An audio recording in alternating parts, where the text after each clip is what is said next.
Hey everyone, in this video I'll be talking about aggregate supply and mainly on how it behaves in the long run. So the difference of how it behaves in the long run is because there are two competing theories, the neoclassical and the Keynesian. So over the top here I'll be talking about the neoclassical, and below here I'll be talking about the Keynesian. The main reason why these two theories are competing is because they have competing views on how cost of production changes over time. So mainly they are talking about the item and cost of production, which is wages. So we're going to start with the neoclassical, but before we go to that, what do they both have in common? They both agree that to a certain extent wages are fixed. Why are wages fixed? Because of labor price rigidities or labor market rigidities. So the main three reasons why the labor price tends to be rigid in any market is because there are labor contracts which make different wages fixed for a certain time. There are minimum wage laws in different countries which indicate that wages are fixed and cannot fall below a certain level, and labor unions in different countries protest against any fall in wages. So because of this, wages are fixed. However, the neoclassical say that wages are fixed only in the short run, while the Keynesian state that wages are fixed or sticky in both the short run and long run. So it's basically the explanation of both of them revolves around the idea of wages. So let's start with the explanation of the neoclassical. Now the neoclassical, and we're going to start by drawing the graph axis, the horizontal axis. This is the real GDP. Apply the short run. Why is it upward sloping? Because the higher the price level in the economy with fixed wages in the short run indicate higher profitabilities for firms.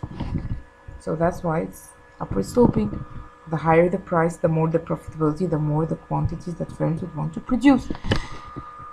Now assume that this economy is initially at the full employment level of output, and the full employment level of output indicates that an economy produces at the full employment regardless of the price level. And this is the neoclassical view,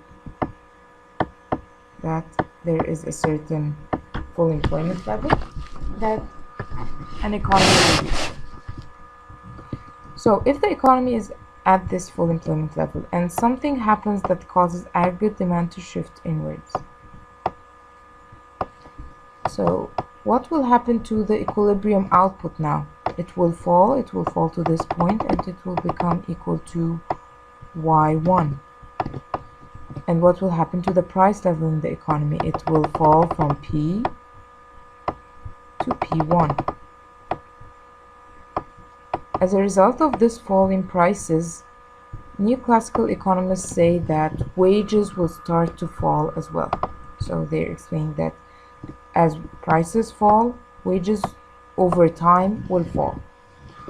What happens to wages? When they fall, cost of production also falls. So this causes SRAS to shift. Shift increase means it will shift to the right until it reaches